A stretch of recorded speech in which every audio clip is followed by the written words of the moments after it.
Yes, sir. We good? In the back, can you hear me? Good. And Charmaine, this is your first time.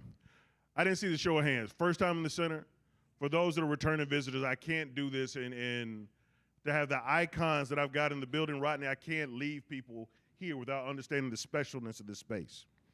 Herman Russell, that's the R. Anybody not from Atlanta? So I want to make sure this is plain. Do I have any entrepreneurs in the building? If you are black and in business in this city, you have to pay a little bit of homage to Herman Russell. Oh, that's weird. Can we take that down? But I'll say this. The R in the Rice is about Russell. Herman Russell Sr., one of the most prolific entrepreneurs this city ever produced. This brother had a business at 12, was building income-producing properties at 16. In his mid-20s, was building communities for black people to have a dignified place to live, because if you're new to Atlanta, here's a bit of a history point. Google Atlanta's Berlin Wall. And you will see that the mayor commissioned a physical wall be built to discourage black people from living north of Peyton Road. And it wasn't that long ago. Herman Russell, who had a pool inside his house with a tennis court at the age of 30, where a young Dr. Martin Luther King Jr., that Dr. Martin Luther King Jr., used to go and swim and try to figure out how to change the world. This is the brother that integrated the Chamber of Commerce at the city and the state level. First MBE certified company in the state of Georgia, built half of our skyline. And if you want to think about this building, this hollow ground that you are sitting in right now, think of a black man 78 years ago, Jim Crow segregated racist South, where there were still documented lynchings of black men in this state for simply thinking too much of themselves. Herman Russell had the audacity to dream up a headquarter building that is a full city block wide and 50,000 square feet 78 years ago. Built it intentionally on this hill overlooking the campuses across the street, Morehouse, Clark, Spelman, Morris, Brown, and ITC. Why? Because it ain't ancient history. I went to the University of Georgia. My father could not, by law. This ain't my granddaddy. I'm talking about my daddy. He knew that those students that would come from all over the world to go to the best schools available needed to see the physical manifestation of what was possible for people that looked like them, and therefore he built his headquarters on this hill. So for us to carry that legacy forward, and now we have created the largest center in the world dedicated to growing, scaling, and developing black businesses, unapologetically black businesses. Let this be this safe space for entrepreneurs to fail and fly, where they can see value in their own reflection and they never have to whisper black or be ashamed of it. This is our space. And our entrepreneurs are thriving in a way that it is not just about an incubator or an accelerator. Our entrepreneurs have created over 1,700 jobs in the past 3 years. Our entrepreneurs generate over $118 million in annual revenue today and have contributed over $500 million of new economic value into the metro Atlanta region. And some of those stakeholders are sitting in the audience with you right now. Because in the beginning of this journey, Hank, you got the king in the building? Hank, in the beginning of this journey, you know what they told me? When this was nothing but a gutted out building 3.5, 4 years ago. Sell the building, donate the money to charities on the west side. It'll never work. Why don't you focus on early workforce development and GED training? That would be a better fit for the demographics you're trying to serve. You know what? We don't think there are 100 black entrepreneurs in Atlanta that would benefit from such a program. And quite honestly, if you make it too nice, because we've seen your pro forma, if you make it too nice, the demographic that you are trying to serve will not feel comfortable walking in it. And I took it personally, because we had to create the space where we could have the conversation, and we're never gonna turn the lights off on you. And I saw Arion's gonna be here. She here yet? Before I leave, darling, one of the primary reasons that I stayed was just to look my friend in the eye and say thank you for your courage. Because ladies and gentlemen, as I scan the audience, and there are some elders in the room, we are in for a fight, maybe the toughest fight that we've had in our lifetime. And if we don't have people that will unapologetically stand on this hill and be fiercely intentional about how we spend our money, where we spend our money. In this building, as you walk around, from the watch I'm wearing, the shirt I'm wearing, the shoes I'm wearing, the carpet, the snacks, the water, the AV, the low voltage, the architect, the general contractor, we spend more with black businesses in this building than most Fortune 1000 companies because we believe in ourselves. We also believe in leaders that are going to believe in us when sometimes we don't believe enough in ourselves to take the fight on. So they take the fight on unjustly. Thank you. And for a program like this, I was smart enough to marry a Delta.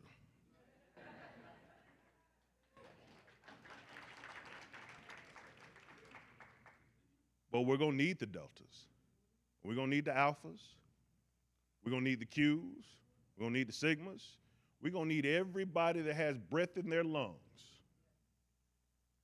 to fight and to stand and to be unafraid to say that our position in this city is solidified, and I guarantee there is not a corporation on this planet that could last more than 6 months if black people stop spending with it. They don't believe us. At some point, we may have to show them. So ladies and gentlemen, I stayed just to say welcome, because this ain't my house. It's not even Mr. Russell's house. This is your house. It was created to create a home and a space for us to have the conversation unafraid. If the conversation has to go to 2 in the morning, then so be it, because this is 100% owned by the people it serves with no debt.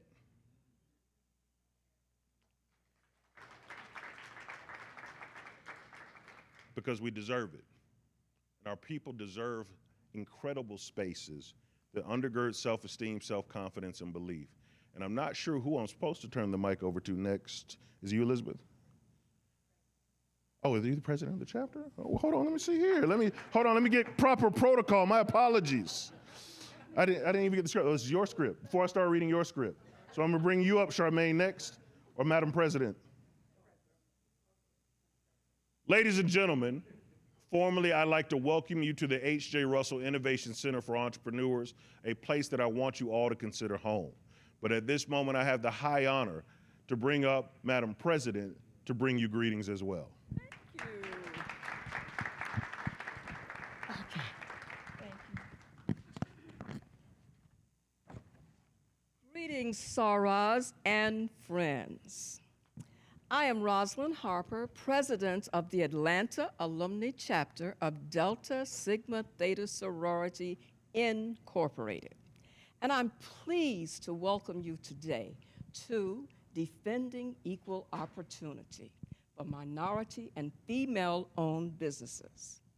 Now, the Atlanta chapter of Delta Sigma Theta is no stranger to social justice, engagement, and equal opportunity advocacy. Over 100 years ago, January 1924, our illustrious chapter was chartered amid racial hostility that drove African Americans from the east side to the west side. How many of you in this room grew up on the west side, like I did? On the west side, okay. We put down our stake on the west side in the ground, and though it wasn't easy, we found a way and we made a way to build businesses successfully, schools and communities. There stands Booker Teleferro Washington High School right down the street, which opened its doors in September of 1924 also, and will celebrate 100 years of serving the West Side community in September. Atlanta Alumnae chapter was the first graduate chapter in Atlanta and Georgia, and we have honorably and proudly served the Atlanta community for 100 years. Now, 50 years ago, thank you. 50 years ago, a young man whose name was Maynard Holbrook Jackson ran to become the first Black mayor of Atlanta. And Delta women were on the ground, volunteering and supporting his campaign along with many other proud Black Atlantans. In 1974, we marveled and thanked God as Maynard Jackson was inaugurated mayor. We celebrate that, and we celebrate that his legacy is far bigger than the election itself. Mayor Jackson's election signaled change and possible path to progress for thousands who had been denied a fair chance to thrive. He worked tirelessly to create a level playing field for inclusion and for opportunity. Our community made significant strides because Maynard Jackson's efforts to change the status quo and make equality a watchword.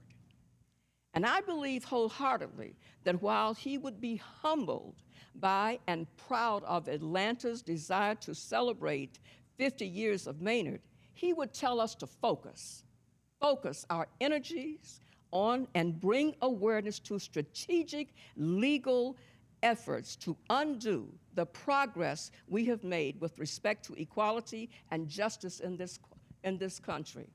Maynard would not be happy with what's going on now. Tonight, we are here to do just that. Focus on the job at hand. We have assembled a distinguished panel on the subject matter who will speak to their firsthand experience with these regressive efforts to stunt the growth of female and minority-owned businesses. Let us hear them and take notes. Now, I understand that this panel will be recorded and stored on the chapter's Facebook page and on Facebook, and YouTube, rather, Facebook and YouTube. Let us act to make a positive difference. Thank you so much for being with us. Now let's get to work.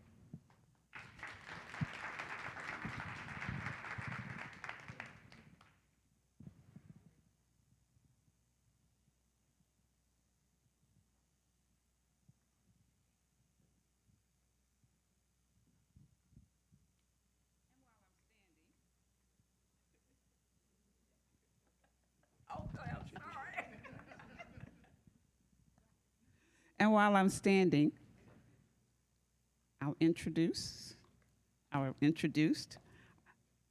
the chair-elect of Atlanta Business League, Ms. Andrella Kenner. She's also the founder and chief executive officer of CT2 Aviation Incorporated. Thank you.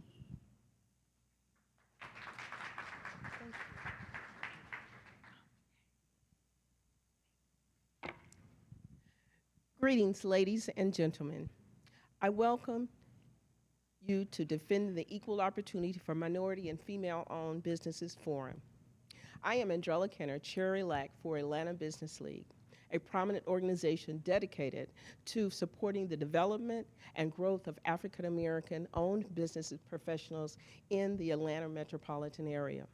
Founded in 1933, it has a rich history of supporting and advocating for economic empowerment, fostering entrepreneurship, and promoting diversity within the business community. As a small business owner myself, I am benefited from the initiatives of Atlanta Business League.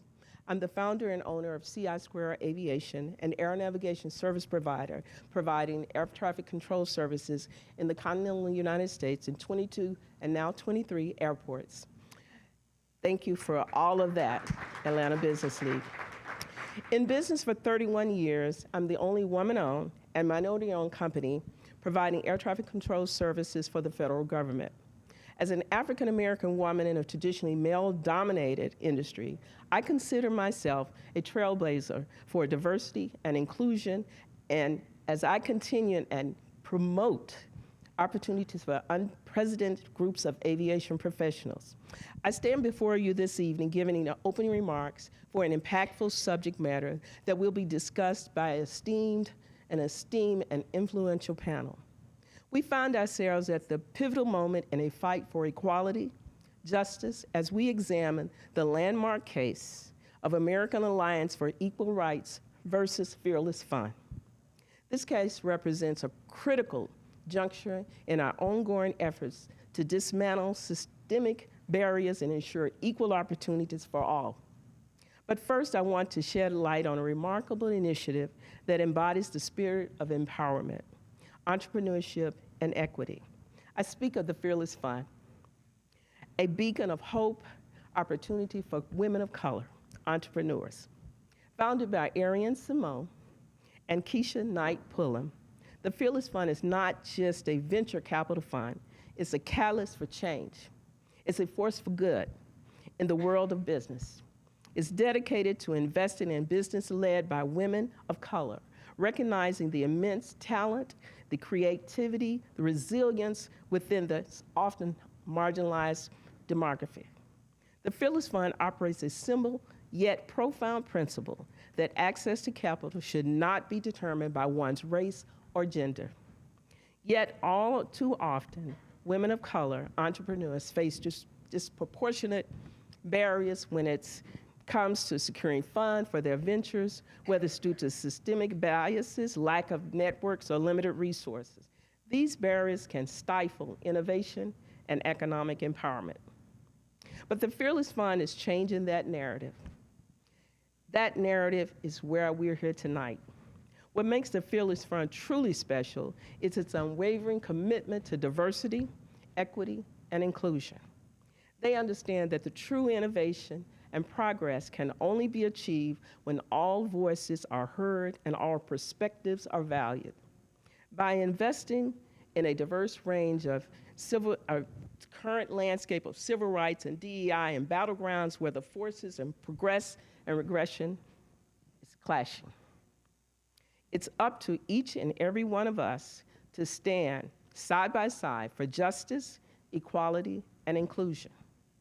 We must reject discrimination on all forms, champion affirmative action as a means to address systemic inequalities, and strive for the equitable treatment of minorities and women in the workplace.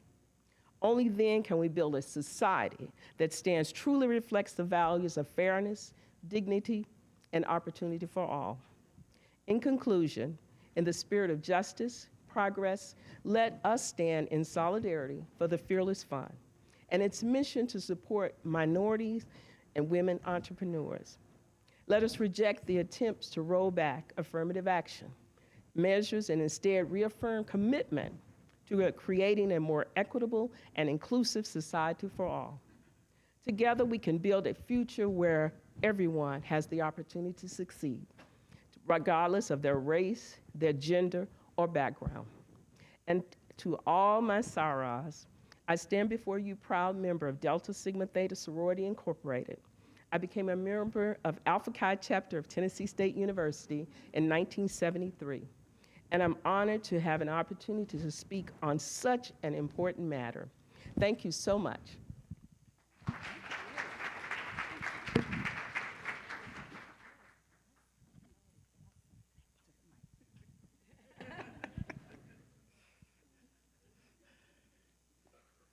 Welcome home.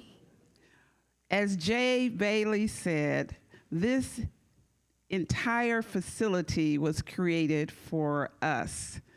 One thing Jay didn't share is that he was the first person to step into this building when there were no ceilings, there was no carpet on the floor, there was no really anything in here. But the second person was me.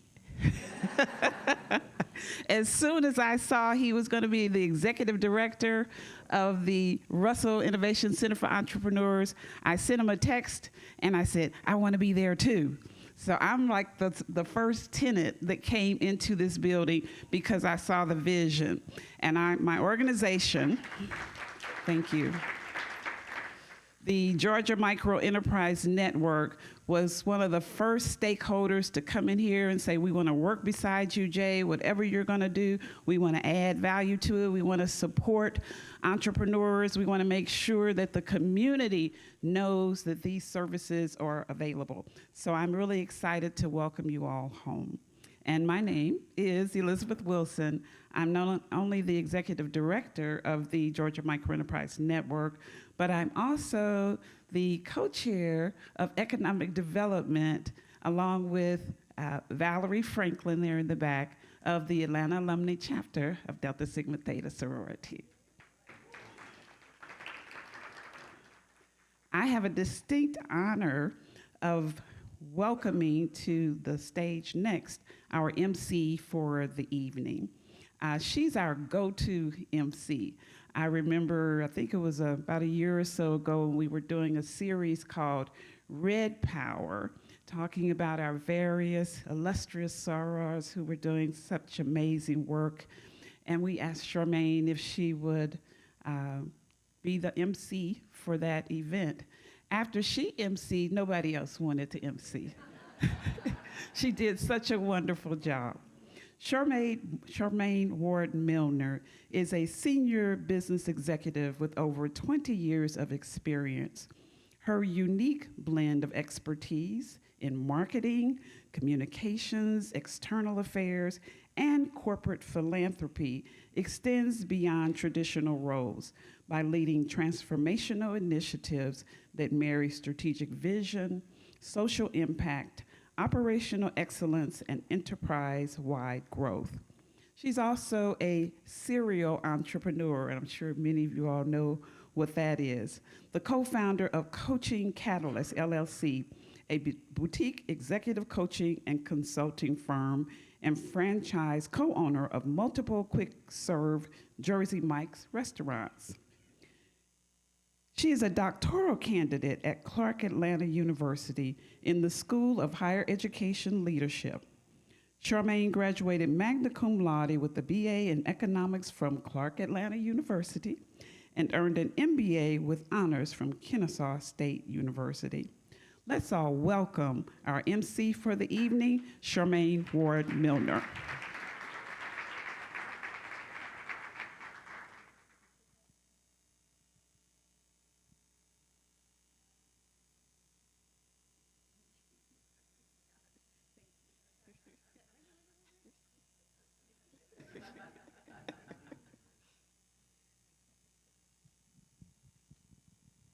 Thank you, Soror Elizabeth, and thank you, young man. If I got down there to get this pen, y'all, I couldn't get back up. So he forgot that I asked him. He was like, what? I was like, the pen. Anyway, thank you. Good evening. I am so excited to be here. You know, when they asked me would I MC, I said, those panelists? Are you kidding? Each one of them could literally sit here for the rest of the evening and talk to you by themselves. Together, these are truly icons. I mean, Jay Bailey said it, but they really are icons, so you are in for a treat. So I just want to tell you hello to everyone in the room and that is on our virtual audience, because we have a lot of people that are watching online. Thank you. It is my privilege to have been asked by my sorors of Delta Sigma Theta Sorority Incorporated to serve as this evening's moderator. Social action is such a critical part of our sisterhood, and it has been a driving force since our founders took to the streets in Washington, D.C. in 1913 to march to protest women being denied the right to vote. We have made great strides in the 111 years since then, but I know in my heart that the founders would have something to say about efforts to repeal civil rights advances won through legislation in the 60s and the 70s.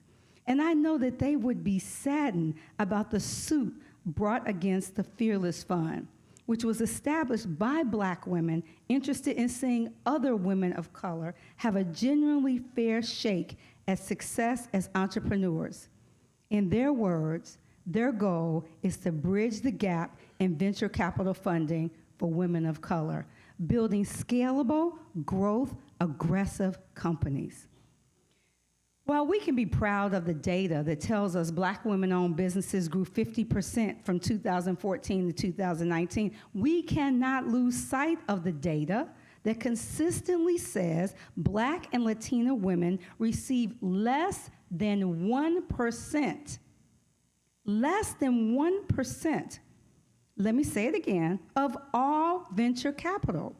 This leaves these women of color business founders in a cycle of constant fundraising to simply keep the doors open. So when an organization like Fearless Fund comes along, offering to women of color the investment capital they need to grow their businesses, to provide a stream of capital that is offered by more traditional avenues almost exclusively to white men, it feels like an answered prayer. It does. Unfortunately, not everyone wants to see Black women-owned businesses thrive. Instead, we see lawsuits alleging reverse discrimination, like the one against Fearless Fund, get thrown against the wall and some kind of way sticks. This is the type of lawsuit that, if found to have merit, systematically erodes civil rights gains. The sorority has filed an amicus, I have a hard time with that one, an amicus brief, a legal letter on behalf of Fearless Fund to provide additional details to the court. It's information that is needed to broaden the court's perspective so that a reasonable decision can be rendered, but the suit continues. We have to take action. That's why we're here today, so that we can understand the facts and we can connect the dots. But before that happens, our communities have to be aware of the threats we stand against, and that's why we're here, to inform and empower. So it is my pleasure to bring to the stage this amazing group of panelists, and we're going to start with Terry Dennison. Terry is the Georgia District Director of the U.S. Small Business Administration. Her career with the SBA began in 1987 in the headquarters office in Washington, D.C. Since then, she has worked with the agency's Minority Enterprise Development and One-Stop Capital Shop programs as the SBA representative on the U.S. Department of Housing and Urban Development's Empowerment Zone Enterprise Community Interagency Task Force. In her current role, she oversees the implementation of the SBA's financial counseling training and business development programs for small businesses throughout Georgia. Welcome, Terry. Next, we have Janice. Janice Mathis is NCNW's General Counsel and accomplished attorney.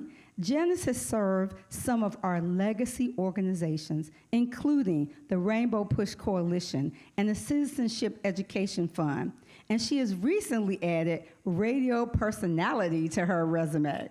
She has dedicated her career to advocating for African Americans, increasing civic participation, strengthening public policies, and developing new programs and partnerships. Please welcome Janice Mathis. And next we have Ariane Simone. Ariane is a remarkable entrepreneur, philanthropist, author, and public relations and marketing specialist. She is also the Chief Executive Officer and founding partner of the Fearless Fund. I, for one, can't wait to hear more from her. I do want to just, thank you, please give her a round of applause. Before we bring up Rodney, I do want to just say that the Fearless Fund is in the fight of its life. Many believe that their fight will go to the U.S. Supreme Court, but the Fearless Fund needs our help and support because the reverse discrimination lawsuit against them is not just about them. It is not just about Fearless Fund. Can we get a round of applause for that? It is not. It is about all of us. So tonight we will give everybody an opportunity, if you choose and if you can, to give to the Fearless Fund. They have provided us with a QR code that will appear on the screen. And so please, if you can, if your heart desire, to give. And we'll have the QR code. If it's not up here now, we'll get the QR code up there. Last but certainly not least, Rodney K. Strong. Rodney is COO and founder of Griffin and Strong, PC, and the project principal for public policy consulting engagements with several states and local government entities. Widely considered one of the foremost national experts in the areas of procurement disparity research and supplier diversity program development, Rodney also serves as a general counsel for the Fulton County City of Atlanta Land Bank Authority and as a supplier diversity consultant on numerous projects, including the Atlanta's Mercedes-Benz Stadium. Please give Rodney a round of applause. So we are going to jump right into it. I do have some specific questions for a specific panelist, but please feel free, if you want to add to a comment, please do so, because that is where we're going to get the richness of the conversation, is when we connect the conversations, right? So we're going to start with Terry. Terry, we are all familiar with the SBA, Small Business Administration, but I don't think we actually know, what does the SBA do to help small businesses thrive?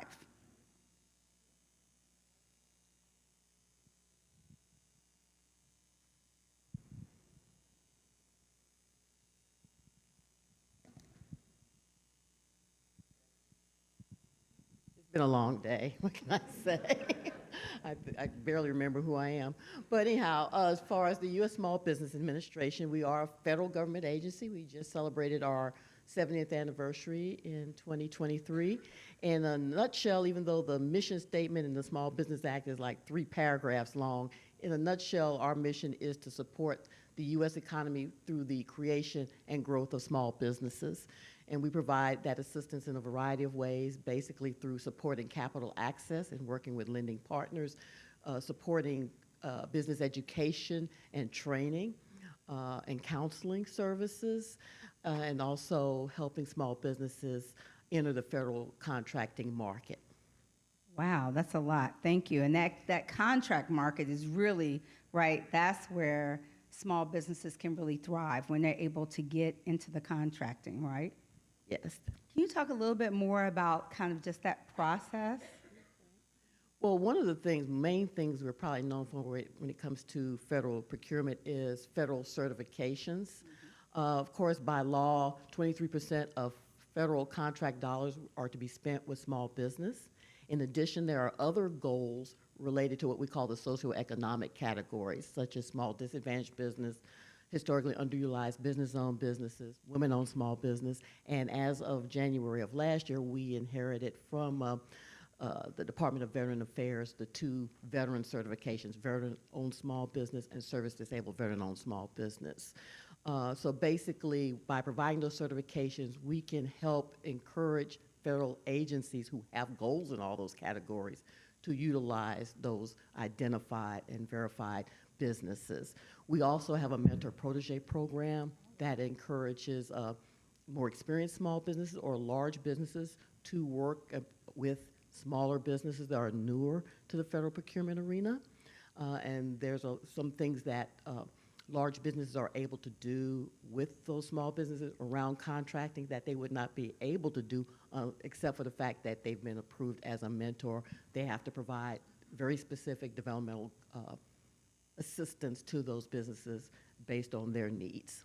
Right. So just talk a little bit, while we're talking about the SBA, what impact have recent legal challenges around programming aimed at supporting and capacity building for minority-owned businesses, what impact is that having on the SBA, on you to even do your job?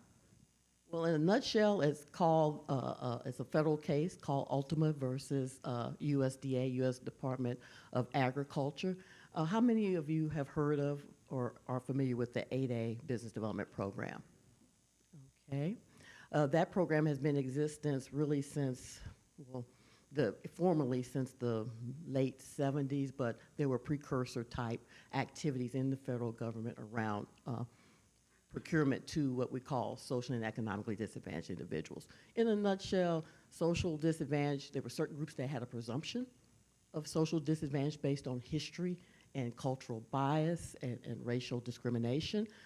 But what a lot of people forget, including apparently the plaintiff in this case, is that others could participate in the 8A program if they provided and made a case for why they were socially disadvantaged.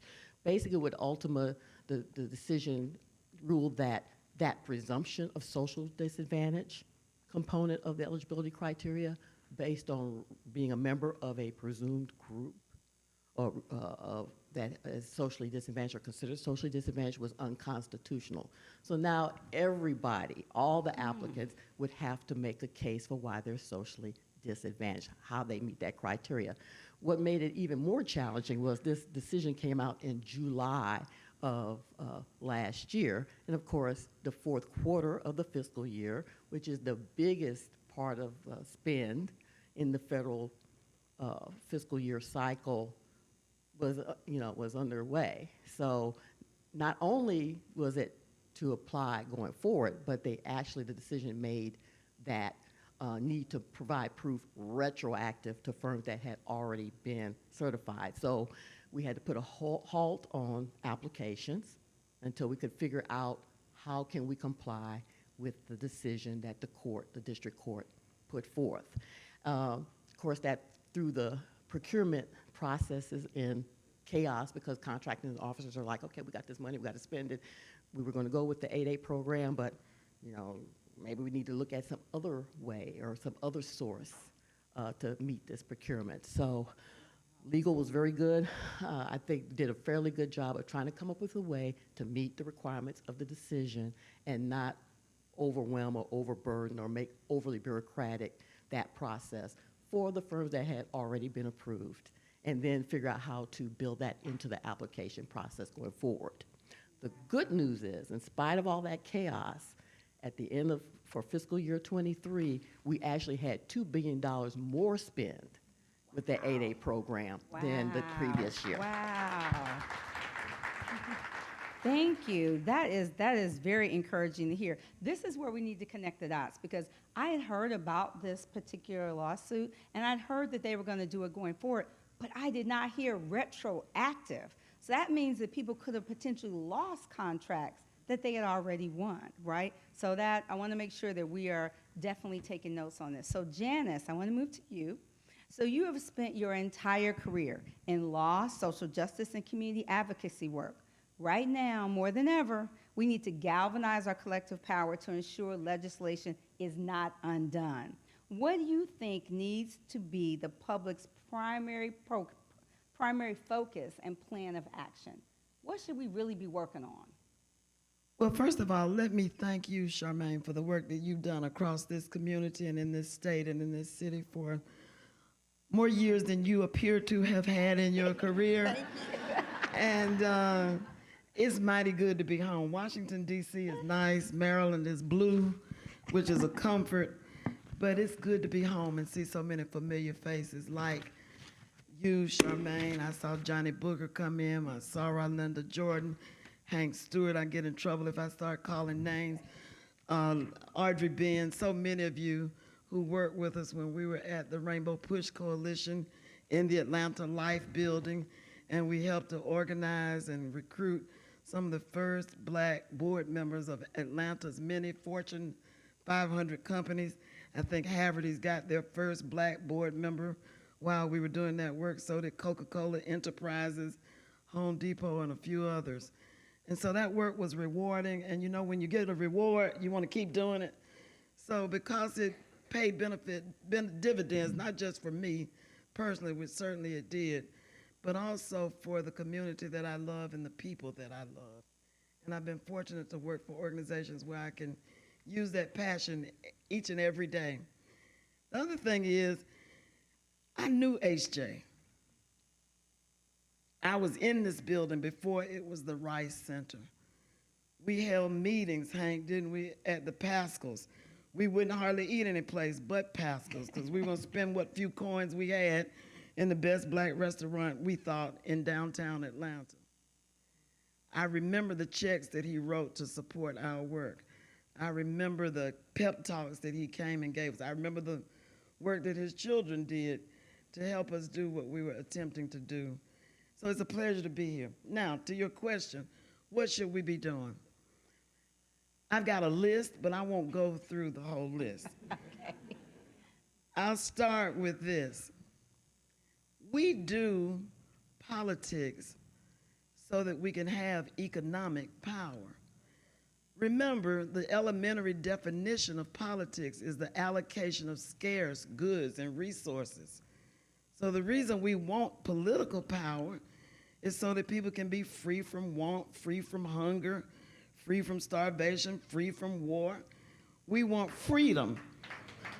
And we have cast our struggle over these past 50 or 60 years in terms of affirmative action. When you think about affirmative action, who's doing the acting? Not us, right? Somebody's acting on your behalf. Somebody's acting in your favor. I think we might need to recast our language, Charmaine. Not so much affirmative action, but economic freedom. We want the power to be, and this is not a new idea. Our brief on behalf of the National Council of Negro Women in favor of the Fearless Fund was based on an old piece of law from 1866. Mr. Turnbull from Illinois happened to be from the same state that Barack Obama and Abraham Lincoln were from. We can explore that later. But he was chairman of the Judiciary Committee in the 39th Congress. That was 1866. What were they doing in 1866? The enslaved had been emancipated, we thought, by the 13th Amendment in 1865, April of 1865. Almost immediately, 1866, almost immediately after the end of the Civil War. But guess what? Slavery didn't end. The vestiges, the badges of enslavement continued. That's when we got the black codes. You're a vagrant if you won't sign up for a one-year contract to work for almost nothing. You can be incarcerated for almost any kind of crime in order to stymie your ability to earn income. These are old ideas. And so we needed a Civil Rights Act. We didn't just start getting Civil Rights Acts in 1965. Y'all do know that, right? There was a Civil Rights Act in 1866 that had a section that Rodney knows more about than I know if I could study the rest of my life. Section 1981 of the Civil Rights Act was about economic freedom. Allow these people to work. Allow them to earn the profit of their labor. Allow them to buy land. This is what the Congress debated when they enacted the Civil Rights Act of 1866. It was about economic freedom, not about a gift of affirmative action. You're gonna let a few of us into your school. It was about the freedom to pursue your destiny, to accumulate wealth, to pass it down to your children so that eventually you become independent. It wasn't really even about closing the wealth gap. You can't close no 400-year wealth gap with one piece of legislation. Right, but you can keep from sliding further into oblivion. Right. Okay? And I'm almost done. One more point, and I'm going. No. One more point, and I'm going.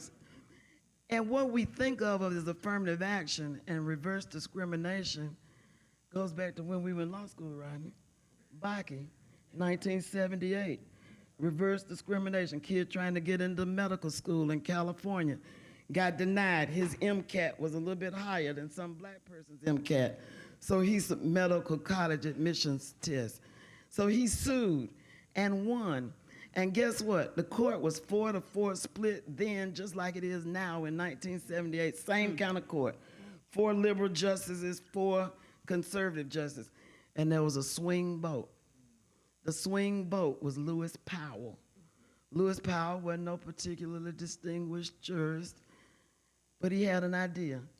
He said, we're gonna let Mr. Bakke in, but we're also going to allow universities to base their admissions decisions in part on race and race discrimination and ameliorating that past history. With one caveat, not because y'all deserve it, because you've been suffering and been discriminated, not that, but because white students deserve a diverse education. That's where we get the word diversity from. Right. Straight out of the court's opinion, Lewis Powell provided the fifth vote to preserve of what we knew of as affirmative action so that we could have not economic freedom, but diversity. Has it served us well? Is it time to come up with a new theory? Maybe. Yes, wow. Thank you. I hope you all are taking notes because we are getting schooled, right? Thank you so much. And we are going to come back to you, Arian. Don't worry. I want to go to Rodney first, though. Rodney, because we were talking about legal, and as an attorney and a DEI consultant, can you share your perspective on the legal merits of the Fearless Fund lawsuit and other actions that are being taken to dismantle civil rights gains? Definitely. And, I just want to say that I'd like to put it in a little bit of context. Yes, please. Because I think it's important that we recognize the moment that we're in. And there couldn't be in a more appropriate place to be than the Russell Innovation Center for Entrepreneurship, because, we're really at the forefront of opening up new opportunities, new vistas for black businesses. And if you were to accept the logic in the Fearless Fund case, then this organization, the Russell Innovation Center for Entrepreneurship, would be threatened as well. So we're really talking about a real threat.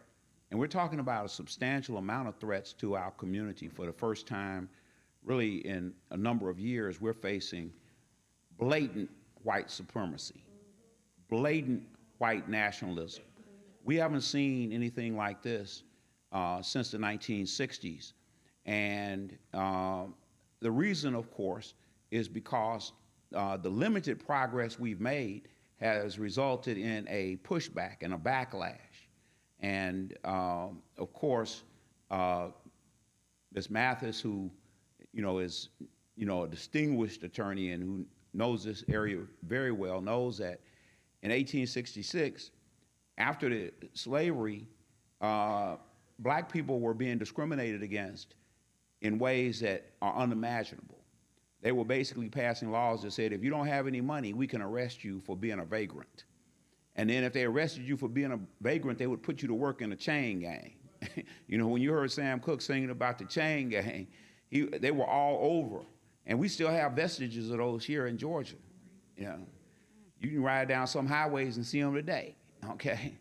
And so in 1866, with the Civil Rights Act of 1866, the idea, and it says this in the actual statutory language, it says that it was designed to make sure that the formerly enslaved enjoy the same rights as whites. It's very explicit, okay? Now, later on, many years later, the Supreme Court has said, well, whites deserve the same protections under that law. And there's a section 42, Title 42, Section 1981, and it has been interpreted over the years. It's been revised a couple of times, most recently in 1991, and it basically has to do with your ability to contract, your ability to do business and to contract with people. And it basically says that you cannot discriminate on the basis of race.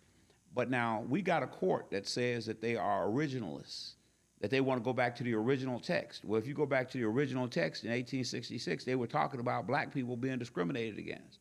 But now they're trying to say that they can basically end any type of race consideration.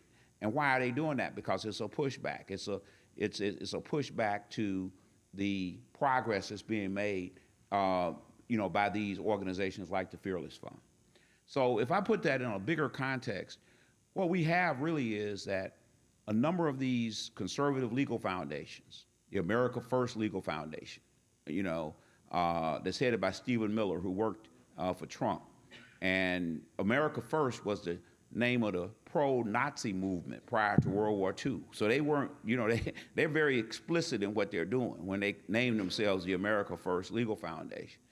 You've got some older organizations like the Pacific Legal Foundation that we've been battling for years, Mountain States Legal Foundation, and they are creating new organizations. Edward Bloom, who brought the Students for Fair Admission case, has created a new organization which he used to bring the Fearless Fund case. All of this is in the same context of the fact that what they're doing is trying to push back because they know they have 6 votes on the Supreme Court that are very conservative votes on the Supreme Court, and they're trying to push a new law in place that would basically end any type of race-based decision-making that would benefit black folk. That's really what they're focused on. You know, they can dress it up, they can put it any way they want to, but that's what they're doing. And so when you look at this situation right now that we're facing several major lawsuits. The Ultima case, which Terry referenced, has, and most people don't realize this, but a single federal judge can issue a nationwide injunction against a federal program. And so the Ultima case resulted in a nationwide injunction against the 8A case. Most recently, last month, during the month of March, there was a nationwide injunction in a new case called Newsyard.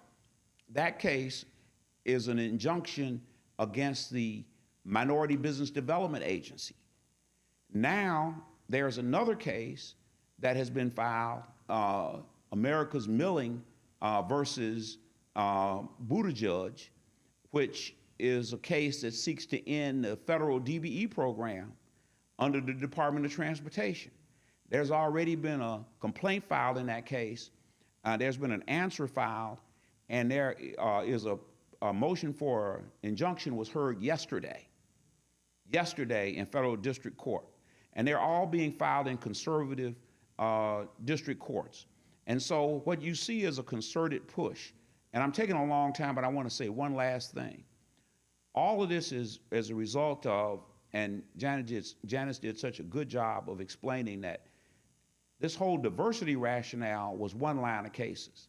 There's a whole nother line of cases that have to do with minority business, and that's based on the Croson decision that came out in 1989. It says if you have a legitimate factual predicate, if you can show that there's an imbalance between the availability and utilization of minority businesses, and then you can show that tie that to some actual discrimination or the present effects of past discrimination.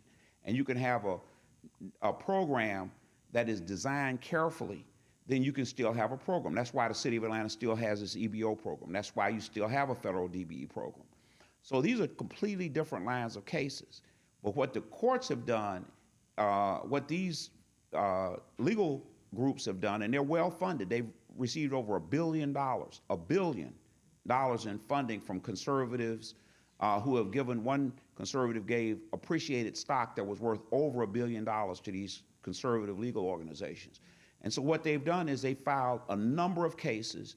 They're hiring the best constitutional lawyers in the country to argue these cases, and they're trying to bleed all of these programs, dry.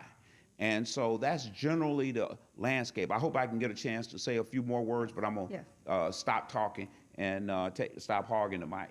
No, thank you so much.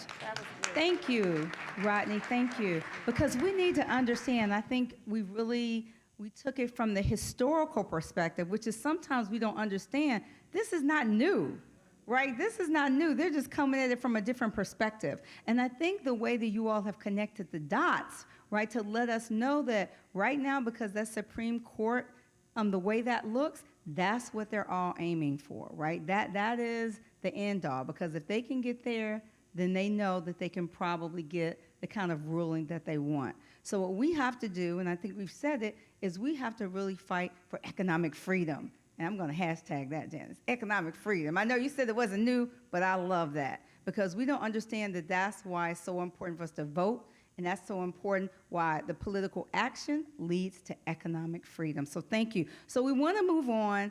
Aaron, I told you I didn't forget you. And the Fearless Fund invested more than $27 million in 44 African-American women-owned businesses. Yes, that deserves a round of applause.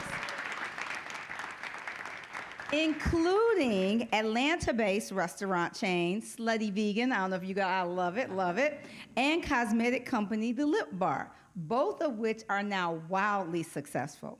Can you just talk about what is the traditional, process for African American women to try to get capital before the Fearless Fund came along? I mean, how many times would they be told no?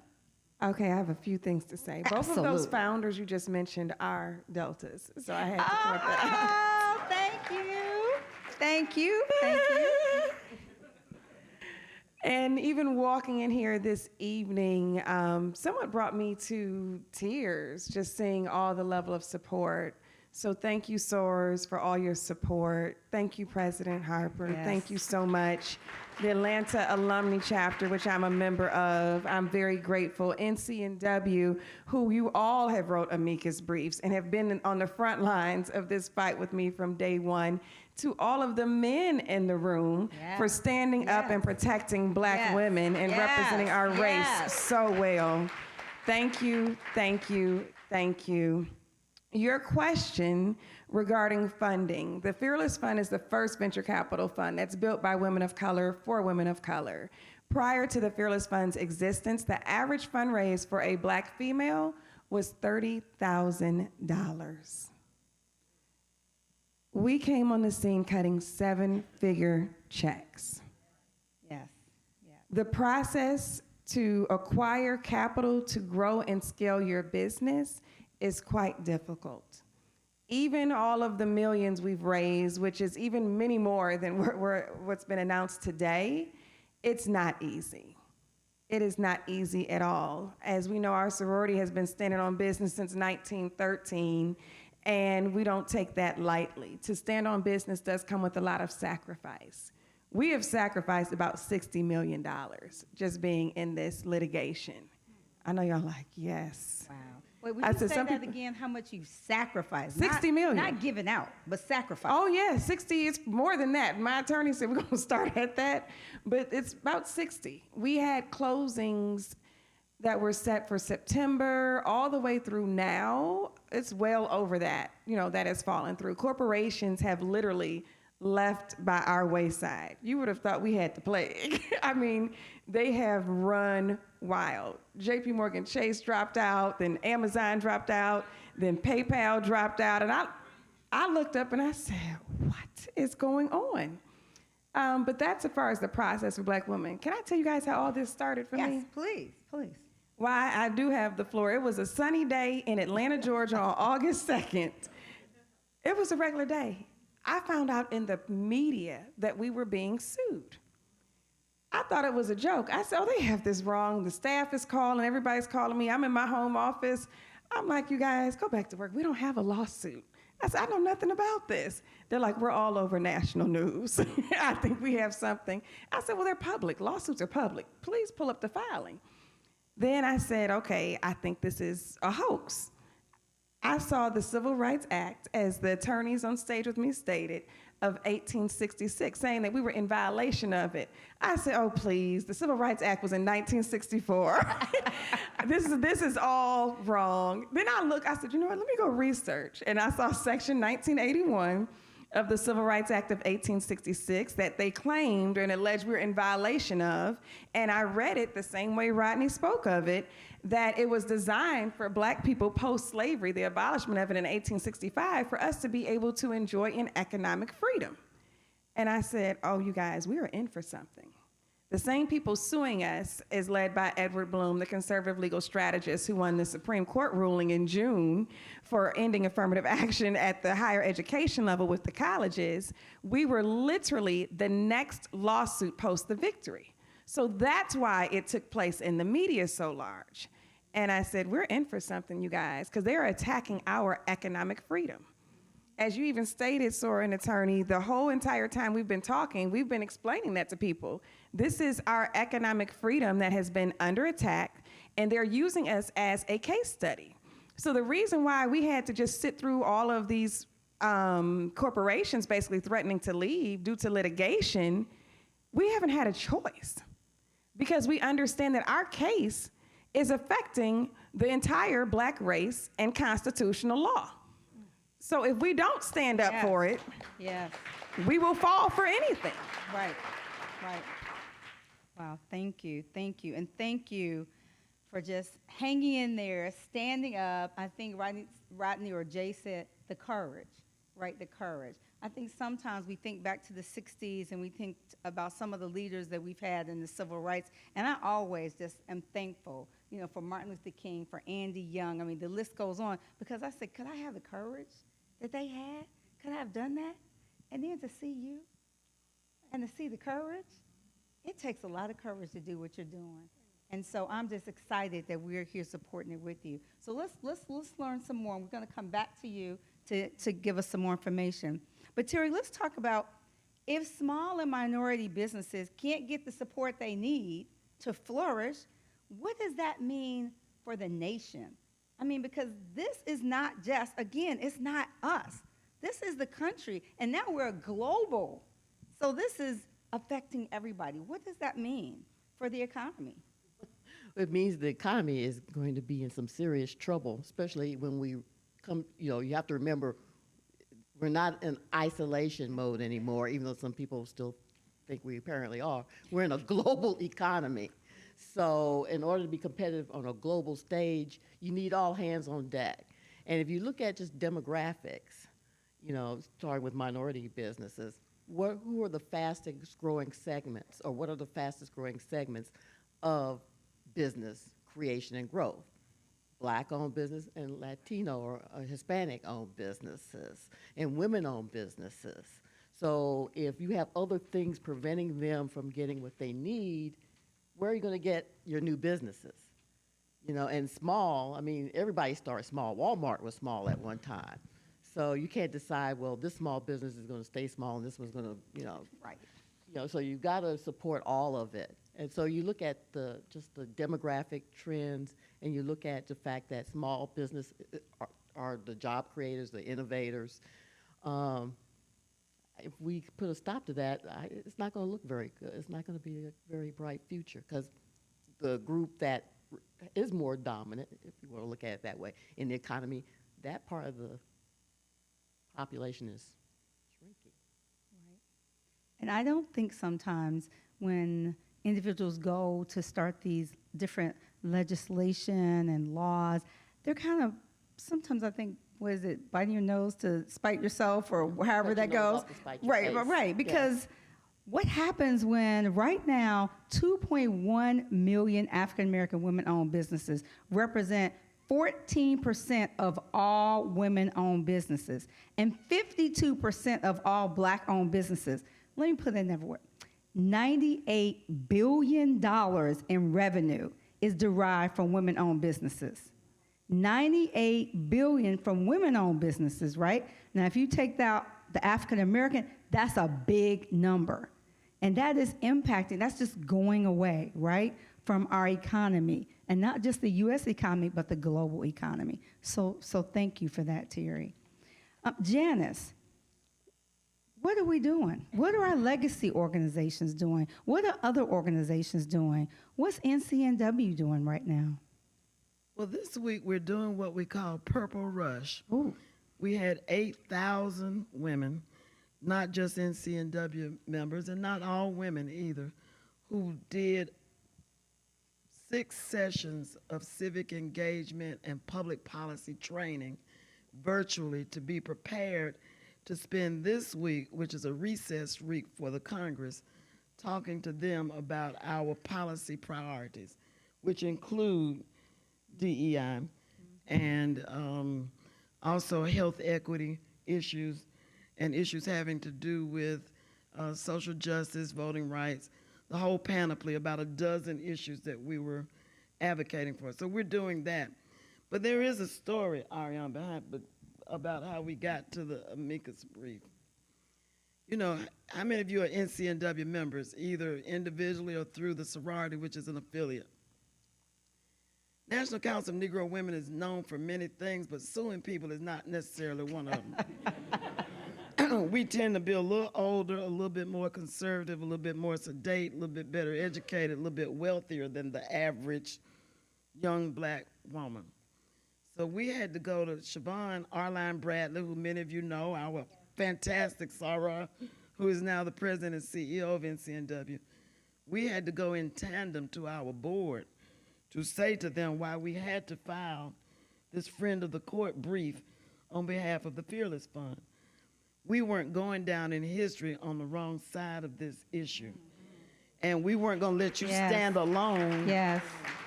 Now, Lois Keith, who a lot of you know because she's from DeKalb County and she's been a mover and shaker in this community for a long time, is the chair of the board of the National Council of Negro Women. She's prone to wearing Ferragamos and real nice suits. She went down to the courthouse dressed the way she always dressed to make it be known that you were not standing alone. Now, an amicus brief does not end the case. Rodney's already said that we're in the 11th Circuit. Just to interrupt you, could you explain to our audience what an amicus brief is? Because I don't think everybody knows what that is. I had to look it up. I don't have a legal background. So could you explain that? It means friend of the court. So you had the NAACP and the NAACP Legal Defense Fund and a host of organizations, ACLU, bunch of organizations, including the National Council of Negro Women, League of Women Voters, lots, who filed a brief and exposition of the issues in the case, a discussion about why the Fearless Fund should be allowed to do the work that it's doing and why it did not violate any law. Our opinion of it. Of course, not bound by it. They don't have to take it into consideration, but it does make news and it sends a signal to a Supreme Court that this is something that people are concerned about. Thank you. Now, I want to say one other thing, and then I'm going to hush. We're facing an election, and you know, activists say this is the most important election that we've ever faced, and we say that every 4 years because we want to, you know, in part, we want people, you know, it's important and we want people to vote. But if Mr. Trump had not become president in 2020, the Supreme Court would look very different than it looks now. If Barack Obama had had a veto-proof majority in the United States Senate, he would have had a chance to put a member on the Supreme Court, or at least nominate somebody, at least get a hearing for somebody. But he did not. So when we say we have nothing to vote for, we can't tell the difference. And I'm not talking about you, I'm talking about your kids and nephews and nieces and cousins and the folk that borrow money from you.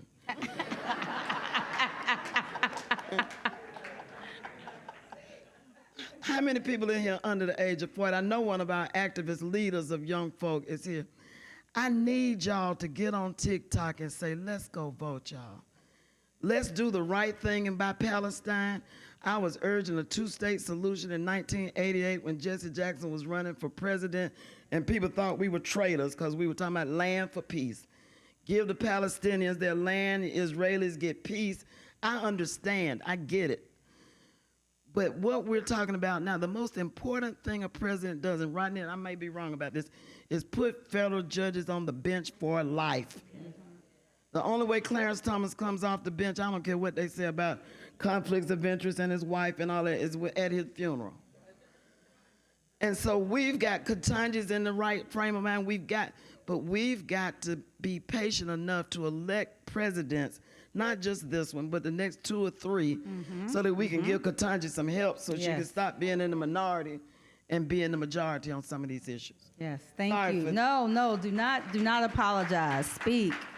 That is why we're here. Thank you, Janice. So Rodney, just thinking about that, we have a visceral reaction as to why this particular suit and other challenges are so wrong.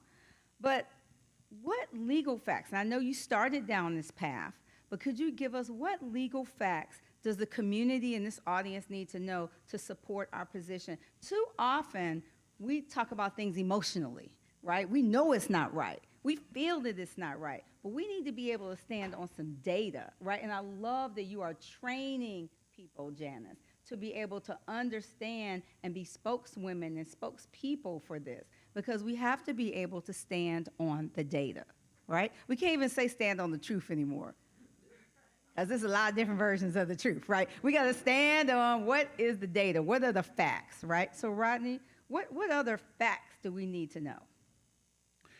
Well, if you'll give me a point of personal privilege. Yes. I want to say first that I've been in this business now actively for 40 years. I started in the Office of Contract Compliance with the City of Atlanta in 1984. That was 40 years ago. And, but I got interested in civil rights when I was 5 years old. And I lived in Memphis, Tennessee. And I used to watch a kids show every day after I got home from kindergarten. And it was called Looney Zoo. And they had an ad that came on every day saying, kids, go to McDonald's. And I had to tell my parents I told my parents I wanted to go to McDonald's. And they had to come and tell me, you can't go to McDonald's because it's segregated. And we're not going into any segregated restaurants. And I tell that story because I told that story once to a group of young people under the age of 40, and they were like, man, I knew y'all couldn't go to restaurants, but I didn't know y'all couldn't go to McDonald's.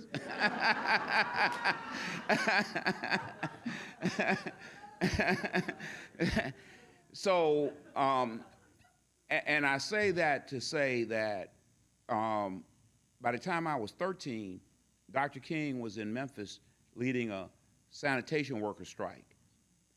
He had to actually literally walk out. He got angry and walked out of a meeting with Andy Young. Andy has told me this story many times. Walked out of a meeting with him and his aides because they didn't want him to go to Memphis. He was supposed to be leading the Poor People's Campaign in Washington, D.C. But he said, no, I'm going to Memphis. This is what the movement is about. And he went to Memphis anyway. And I was in Memphis, and because I was already interested in civil rights, I was following everything that was going on closely. I was attuned to what was going on. And one of the things that was going on is Dr. King was leading a fight for economic justice. He was saying, what good does it do a man to have integrated lunch counters if he can't buy a hamburger? Okay? And so the week before he was assassinated, he had called for a general strike. He had called for black people in Memphis to stay home. Now, my parents were relatively conservative, you know. My mother was a school teacher. You know, my father worked at the VA hospital. They didn't get involved in a whole lot. They were members of the NAACP, but that meant they paid for a membership, you know, and every once in a while, you know, might go to a meeting.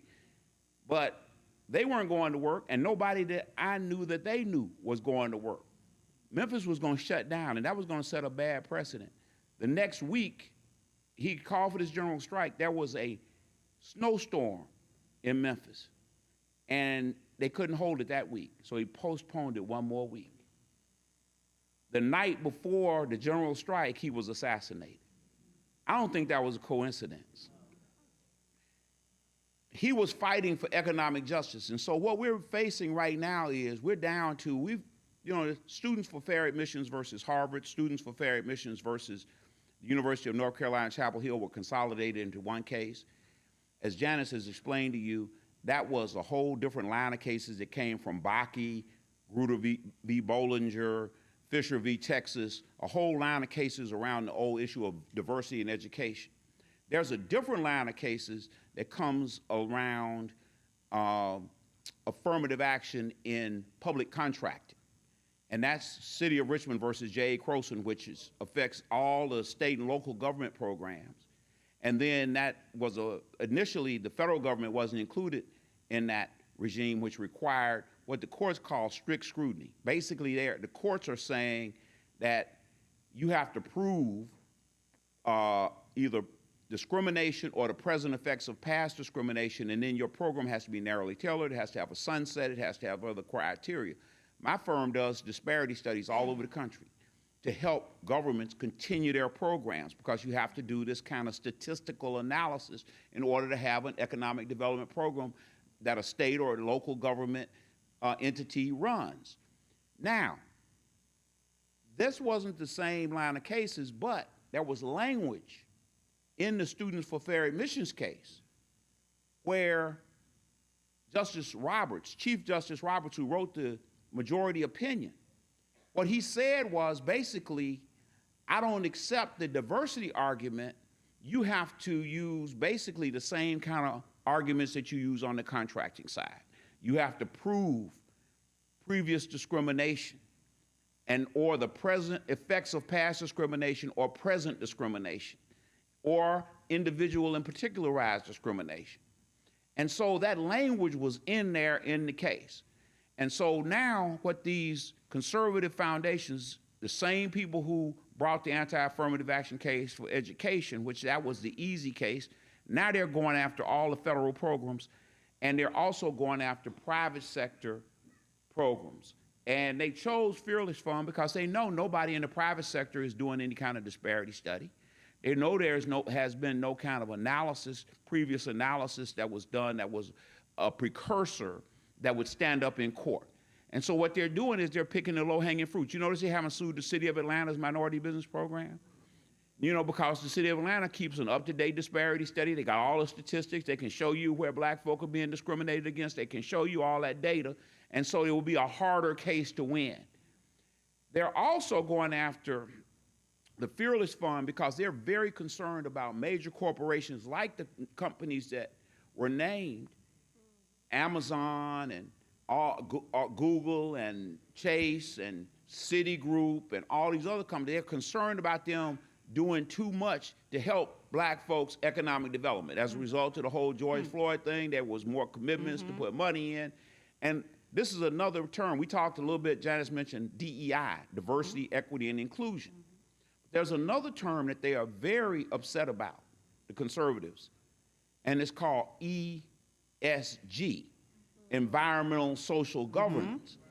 And so they've passed laws in several states. Oklahoma was the first state to pass it. I'm not sure whether Texas has been signed into law yet, but Texas was moving on this. And what they've done is they've basically said that pension funds cannot invest into pension fund managers who manage any kind of ESG fund. So they're going after BlackRock. They're going after pension funds managers that manage trillions and trillions of dollars. And they're saying, if you manage ESG funds, then we will not allow you to manage the funds or the pensions out of our state.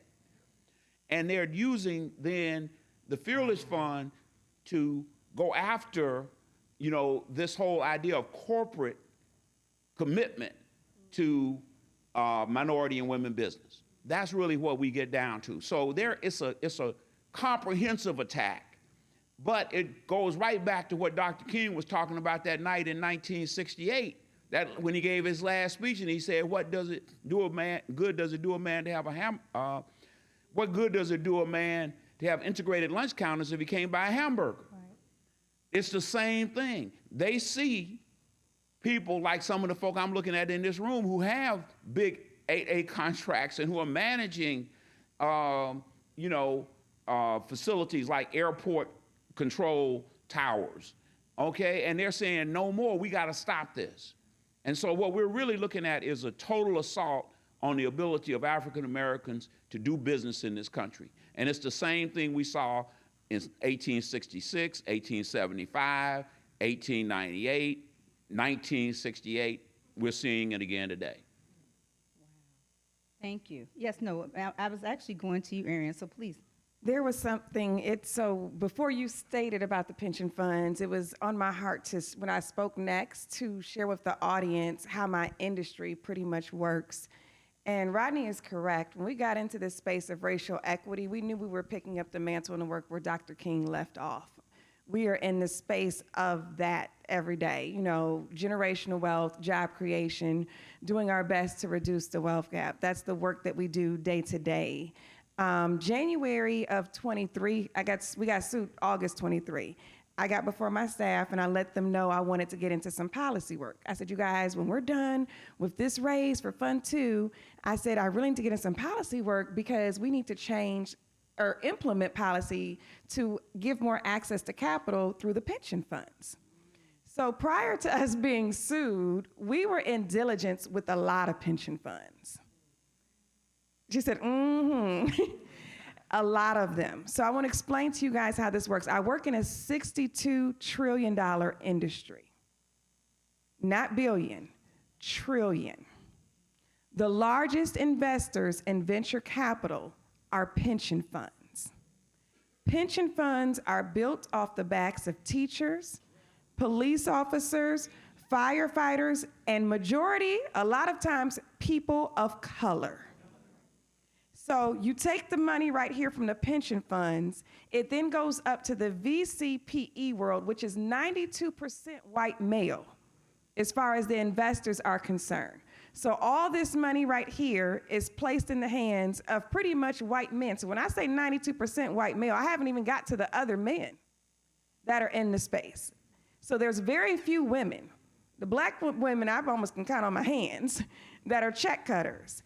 Then from there, it goes into the white startups that they have invested in, because you all heard the stats in the beginning as far as what people of color are receiving from venture capital dollars. And it never makes a full circle to go back into the community in which a lot of these funds have been built off of. It's almost like modern day slavery. It's like, how dare you? It is. It's like, how dare you? And I made a decision in January that I was going to start in the space of getting some policy work done. We went into diligence with a lot of the big municipalities. City of Atlanta, over 18 meetings, literally. We've been on the radar of a lot of these big pension funds because they're managed by these, I guess you would say, investment agencies. So the City of Atlanta doesn't do it themselves. Of course, they have agencies that represent them. So we've been in diligence with so many of them. I'm talking major, we would have had a good solid 9 figures in addition to where we were at before, had all this gone through prior to even the lawsuit. So I wanted to give you guys context of that. That's something I'm still actually even interested in, is the policy work behind it. But now I got 2 things I got to get done with policy. I got to make sure we're protected to do what we got to do, and then I got to make sure the access to capital is there. I knew once I got through the door that this may not be easy for the next black woman to come behind me to do. And I wanted to make sure that that door wasn't going to be as hard for her, so that's why I wanted to get into the space of that. But I wanted you all to understand how our industry works and make sure that that point was clear. Oh, thank you, because that we did not have that kind of information. Again, that's why we're here, to connect the dots. So thank you. Then that explains why all of a sudden there are legislation trying to be put around ESGs, right? Because we did not. Because you would say, in us. where'd that come from? Well, now we know where it came from, right? Go ahead, Ariane. Oh, no, you're fine, because I can talk all day, just like everybody up here. So. Well, while we're talking with you, here's what we know. Companies with female founders perform 63% better on average than all male founding teams. Ladies, that's just what we do. I'm not making this up, y'all, okay? Yet, despite this potential for higher returns, women of color have historically been underfunded. So the Fearless Fund stepped in, and thank you. But what are the next steps? How can we help support the Fearless Fund? Oh, thank you. One, this right now is a political fight, whether we like it or not. In order for us to stay in business and to exist, we're going to need the legal protection in order to stay in business, to exist. The plaintiffs and the people who are suing us, they have made it known in court that they want what we do day to day to be illegal. Like, they have just blatantly said it. You have to have a lot of restraint in our courtroom. You can listen to the live streams. I was telling somebody earlier, my godson was in there, and he had screamed, "Objection." And I was like, this is my line sister's son. I was like, oh gosh, get Cooper together, please. Because they compared the work we do day to day to the whites only sign during segregation. Oh my goodness. And he said, "Objection." Because we are meeting a disparity. I'm like, wait, that wasn't meeting a disparity. But really, it is the political power that's honestly needed to support the Fearless Fund. If we don't have access to capital, then we don't have access to distribute the capital to our community. So that is one. When this started, I was like, oh, donate to us. Because of course, we have to be in business to stay in business. So every dollar does count. If you feel led on the QR code, definitely please support us. But the bigger issue, like I say all the time, it's not us, it's all of us. Right. The bigger issue is really making sure that we are still in business to exist and other people can do this work too. That's the bigger issue. It's about the lawmakers, so you need to be writing to your Congress people. You need to also, Congressman Horsford, I think, has a study coming out, a case study, to show all of the corporations who made commitments post George Floyd and where the standings of those commitments are. We need to get on the offensive, not on the defensive. We probably need to look at these companies to see who we do not need to be spending our dollars with. So things of that sort are ways that you guys can support too, because if you are not supporting us, we don't have to support you. You need me to wrap up. No. Rodney was asking a question. Sorry. Oh, go ahead. No, I'm just going to say one thing because you made me think of one thing. Look, they're going after the conservative states. And there's an organization, some of you may have heard of it, some of you may not have. It's called the American Legislative Exchange Council, ALEC. And what they do is they write model legislation for conservative legislators. They have a legislature from each house of every legislature in the country. The Senate and the House of every state that has 2 houses. Some states have unicameral, so they have 1 legislator. It's always a very conservative legislator. And what they do is they draft model legislation, they pass it one place, and then they spread it around. So they're moving right now to prohibit pension funds from investing in ESG, okay, environmental and social governance. So we have got to counter that. Now, I've spent some long days at the City of Atlanta Pension Board, okay, meetings, and they make decisions about who their fund managers are going to be. And every city, the finance department in some cities, the pension board in other cities, makes decisions. Those cities that we have fought hard, we've given up blood, sweat, and tears to control the city council and the mayor's office in some of these cities. And we know the cities that black folk have influence in. We need to make sure that those pension funds are investing in the Fearless Fund. Okay. We need to put pressure on these pension funds where we have some influence to invest in the Fearless Fund, because they're going to make it harder to go to the major players like your BlackRocks and get them to do it just based on an ESG legislation, because they're going to back away from that because of so many states prohibiting them investing on the basis of Rodney, ESG. how do we influence that? Well, you know, the cities that I've worked in, most of them either there's a pension board in most cities that, and it's usually comprised of retirees and some people that are appointed by the administration, the mayor, depending on whether it's a strong mayor situation like in Atlanta. The mayor gets certain appointees, the city council gets certain appointees. Everybody has to be confirmed by the city council. They make decisions as to who their fund managers are going to be. Those are professional companies that make those decisions. Now, there's been a big push to have minority fund managers. So there are some minority firms that in cities like Atlanta and Chicago and a few other cities, New York, that manage some of those funds. But they usually get a small allocation compared to the major players that you've heard about. And I keep using BlackRock because they're the biggest, but you know, there are others. And so the idea is you control it through your elected officials. The pressure has to be on our elected officials. But if they're going to play the game where they're going to pass these laws in the states that they control, we've got to be just as aggressive in pushing our elected officials in the cities that we control to invest in funds that are going to reinvest into our own communities. Thank you. Yes, and definitely hand clap on that. To connect the dots a little further for the audience, ESG, the S in social, diversity falls under the S. So when you hear that he's saying that they could be banning the ESG investments, that means that it will then be illegal for them to invest in us. So I want you all to understand that clearly. I remember seeing the article that came up probably 2 years ago about Florida when Ron DeSantis was pushing back on the ESG investments and stopped all fund managers.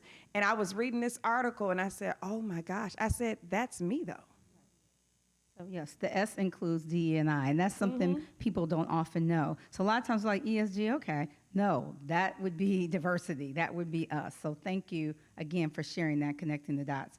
I know we could talk to these four all night long. They have so much information, and they are fighting the battle, not for us, but with us, right? With us. But I would like you guys, just whatever it is you like to leave, just parting, comment, information, challenge with our audience.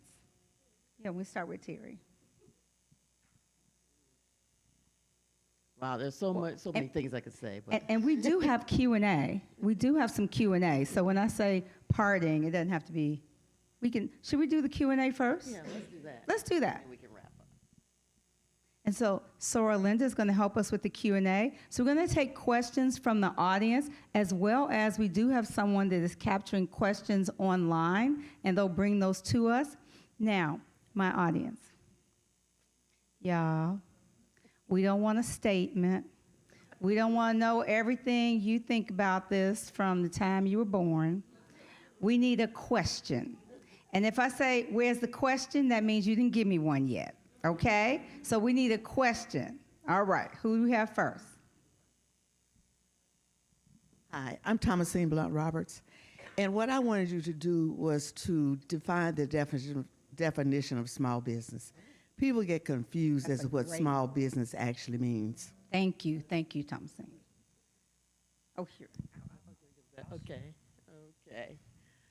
There's the simple answer, and then there's the more detailed answer. So simple answer, just for general conversation purposes, when it comes to the federal government and SBA, it's basically a business with fewer than 500 employees.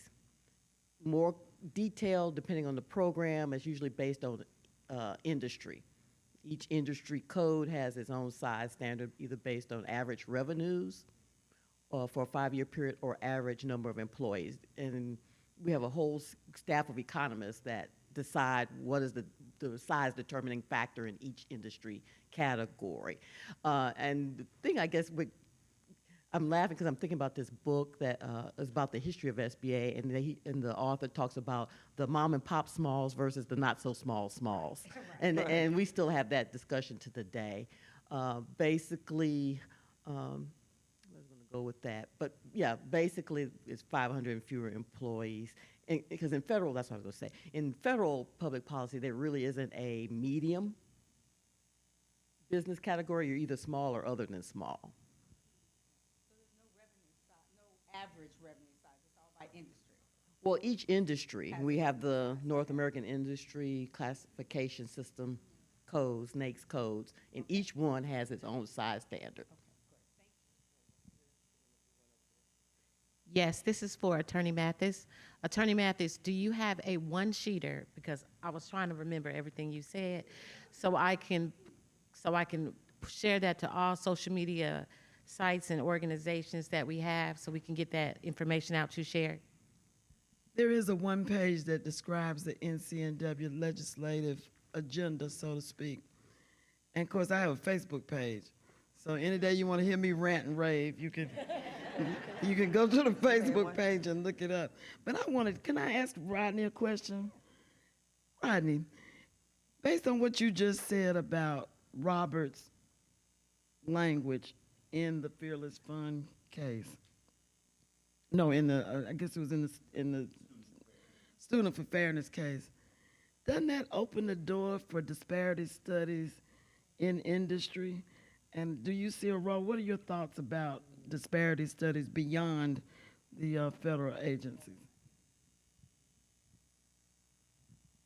Well, looking at the case, I think that there will be a requirement that there be fair disparity studies.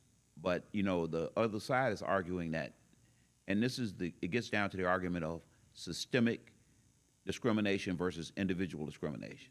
They're arguing that you have to show individual and particularized discrimination.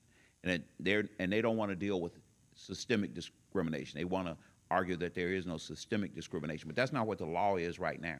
The law is that if you have enough data, you can show discrimination, and you can show the present effects of past discrimination through that data, and then you can devise a mechanism to address that, okay? So there are specific things that you can show that will allow you to be within the law based on the way Roberts even put it in this most recent case. Now, here's where it gets interesting. Every one of the cases that we have mentioned today, the Ultima case, the News Yard case, and the Midwest Milling case, America's Midwest Milling case, all three of those cases which attack three major federal programs, they're not attacking it on the basis of whether there's discrimination in the past or not. In fact, in News Yard, he says, we'll accept the fact that there has been discrimination in the past. But they're attacking the presumption that black people have been victimized. So they're going after the presumption that black people should be considered to be disadvantaged.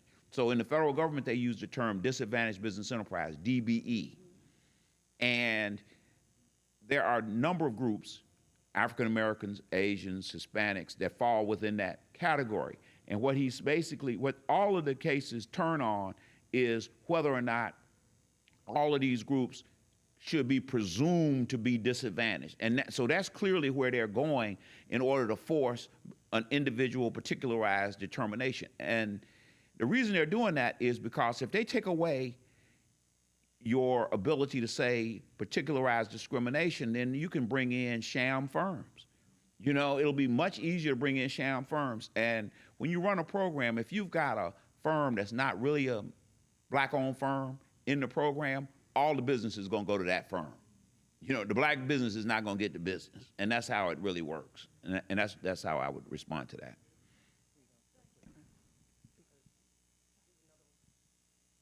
Good evening. My name is Dr. Sharia Anderson, and my question is for you, Ms. Janice. With the diversity, equity, and inclusion being taken, well, the approval for it to be like taken out of businesses and be taken out of like trainings within federal government, things of that nature. I know that we often look at it like how it impacts the larger corporations and businesses. I wanted to know, have you witnessed or do you have any intel as far as like how that impacts the startups and even, you know, the functionality of smaller mom and pop sized businesses and things of that nature? Of course it has an impact, because what you're doing is shrinking the population of people who can be customers of that firm. There is a guy at the University of Georgia who publishes a study every year about the black buying power at the School of Business at the University of Georgia. So happens he's not African American. I sort of wish he was. But he talks about trillions of dollars worth of buying power. But if that power can't be harnessed to benefit the folk who generate that buying power, if all that money is leaving their community in pension funds, pension fund deductions, and other ways, then you get to a community and you don't see the reinvestment in the roads, the streets, the schools, the amenities, and the wealth of the people in that community and in that population. So yes, of course it has an impact. Charmaine has one from the Zoom. So yes, this is a great question from online. I believe it's Vendaya. Are there any books or articles that the panel can share for those who want to be more informed on today's topics? I have a couple of favorites. They're a little bit old, but I think they're still relevant. One is called Democracy in Chains. And this woman talks about, this goes all the way back to the 50s, when people started thinking about what the demographics of the United States would look like by 2050, and how there were some think tanks even then that started to think about how do we circumscribe democracy. We've got some fairly anti-democratic institutions. The United States Senate is profoundly anti-democratic. Why California and Connecticut should have the same number of senators is beyond me. Why there are only 7 or 8 states in this country that will effectively decide the presidential election because of the Electoral College is already fairly democratic. But there have been think tanks and people funding think tanks to think about ways to circumscribe, to gut the Voting Rights Act, to make it harder to vote. And then we talk about, well, we don't want to vote because it doesn't matter. I'm not saying anybody in this room, but, you know, so yes, that one, Democracy in Chains and Slavery by Another Name, that talks about how enslavement in Georgia continued into the 1960s with people doing involuntary servitude and having to escape plantations by night. So I have a question for Sarah Aryan. It's a statement and a question. So for those that don't know, my name is Linda Jordan, and I am in the institutional investment space. So I deal with these big pension funds around the country in venture capital, in private equity, in hedge funds, in real estate, in infrastructure. But we can know all the trustees on the board. We can know the CFOs, the CIOs, and all that. But the bottom line is that it comes down to that gatekeeper, who is that consultant. If you don't know the consultant and you don't have your product in front of that consultant, or if the trustees don't tell that consultant to talk to you, you're not going to get in the door. So I just want to ask you, what has your experience been with consultants? Because they are the ones that can say yay, nay, or get out of my way. Woo. I'm trying to end this on a high note, Soror. Oh, I'm going to have to think about my answer. While you're thinking, just so you guys know. No, because I want to tell the truth, but I may have this thing go viral. Well, don't do that part. If I tell the truth, people will be looking left and right about even folks in this city. So well, you might just want to wait, but I just she said you might just want to wait. But I just want y'all to know that the bottom line is that the consultants control everything. Like I say, we can know everybody. It would be a Cat Williams moment. Yeah. So with that being said, Charmaine has the next question. Thank you, Sora, for helping me out. But no, she is definitely correct. A lot of the consultants, it's unfortunate. A lot of the movements that have taken place when it comes to the progressiveness of our race have been younger people. And I understand that once we've achieved a certain level of wealth, that we have more at risk. So a lot of the consultants that may even look like us that are put in place to have conversations with us, they of course don't want to risk their jobs. So I don't want to go too heavy into them, but I get that. Like, I get you, like, you don't want to risk your job, but just don't do it at the expense of us. You know, so we do see a lot of that around. And then we see consultants who don't look like us. And you're correct, they are definitely the gatekeepers. One thing I can give a positive story. Florida A&M University, which I am an alumnus of, proud one of, and donor to, they are an investor in our fund. Awesome. And at that time, Common Fund was their consultant. They actually told us no for Fund 1. FAMU called them up and they said, we tell you how we spend our money. We hired you, and they made their investment. So that is a positive story. Exactly. to leave you all with. Right, thank you. Thank you. And I think that is really a great comment, because we have to decide how we are going to spend our money, how we are going to invest our money, as well as spend money with companies who invest in funds and organizations and companies that look like us. So I think that was a great answer. Thank you so much, Aryan. I have another question from online. How can younger crowds, example, college students, be involved in raising awareness for the Fearless Fund and the movement? College students. Yes.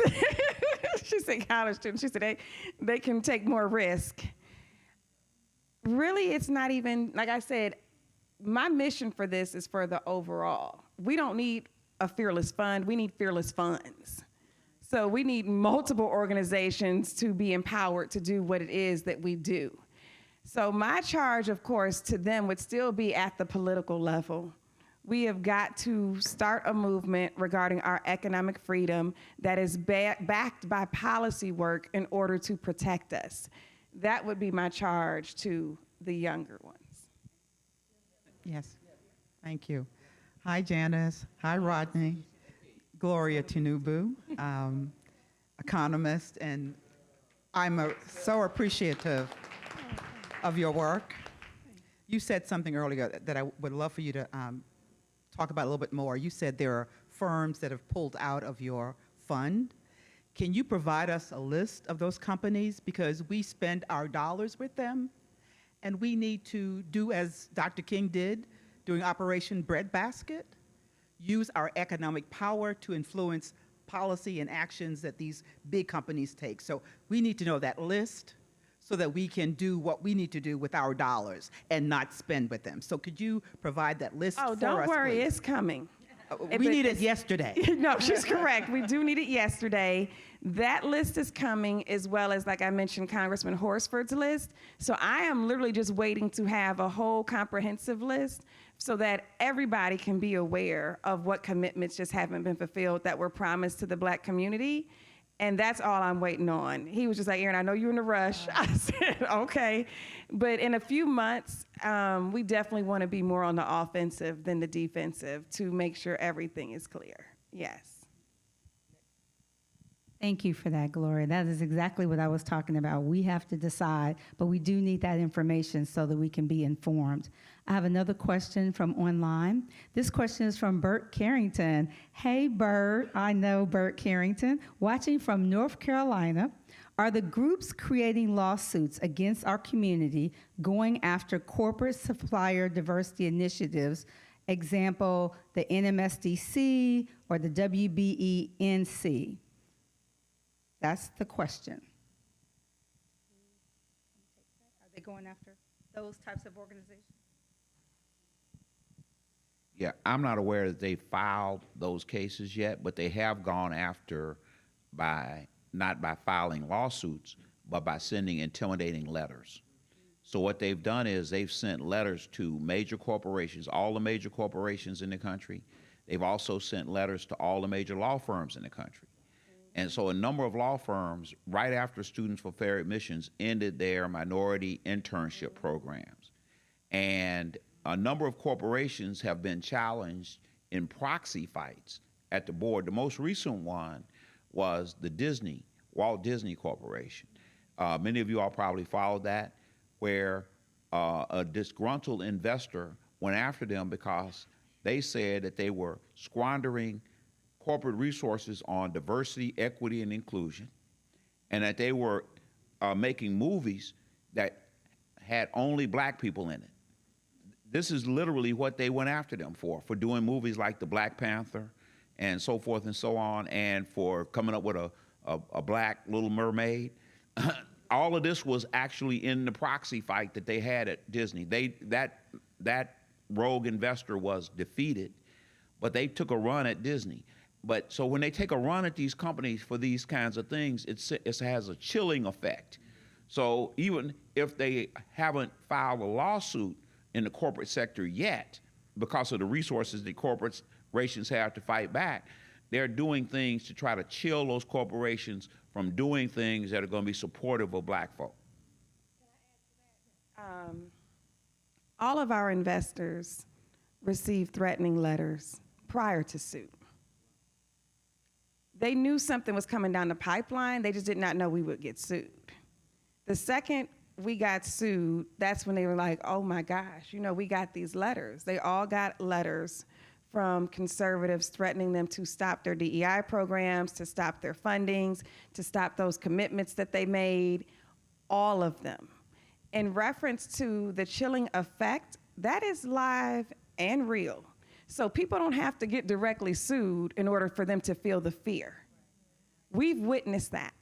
As Terry mentioned before about the 8A program, we got sued on August 2nd. You can even Google this. That press release from the 8A program went out August 3rd.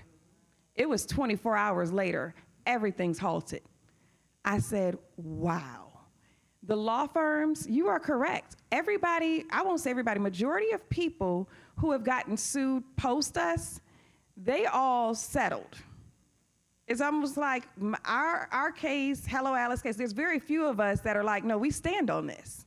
Like, there's nothing wrong with this. We're meeting a disparity.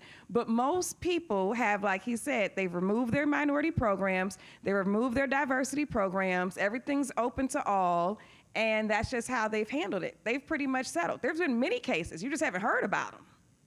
And I have spoken to the heads of the organizations that you've even mentioned, but yes, they definitely feel the pressure, but no, they haven't been sued yet. And we don't want them to get sued. Thank you. This is our one last question. Hi, everyone. My name is Tyra Seals. I'm a fourth-generation Atlantan and Spelman College alumna. Thank y'all so much for being here. I really appreciate it. Since I'm the last question, I wanted to know how y'all take care of yourselves. You're attorneys, you work in venture capital, you work for the federal government, and we all heard the high stakes that we're up against, y'all and all of us. So I want to know how you sleep at night, how you take care of yourself, how you wake up every day for 40 years, Rodney, in your case, doing this very important work. So I just wanted to know more about, as we wrap up, how y'all continue to fight this fight with us and not for us. Thank you.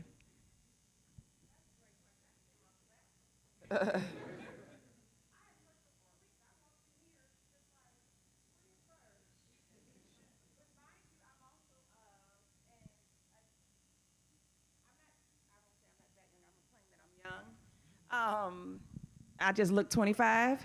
But yes, I'm also of the new school of what you're talking about. You have to realize our parents didn't have the term of self-care at all. It was, you gotta keep going. So I just came off of 3.5 weeks. I mountain hiked. I learned archery for the first time. I went beekeeping. I have prioritized all of that. My mother won the largest discrimination case in the state of Michigan. She knew none of that stuff, okay? My father's one of Rosa Parks' attorneys. He knew none of that stuff. I grew up around Coretta Scott King, Juanita Abernathy, Rosa Parks, our Sora, Betty Shabazz. They knew none of that stuff, these new age terms. So I don't know what my constituents and colleagues next to me have done. That's what something that I did recently. I do have a morning routine. I'm ritualistic. I do practice my faith as a Christian woman. I get up every morning, I pray, I meditate, I center myself. But like I said, a lot of this stuff, what you're talking about is a little bit more new age. My mother and dad, they just may say, just take care of yourself, baby. That's as much as they may say. Thank you. Okay. All right. I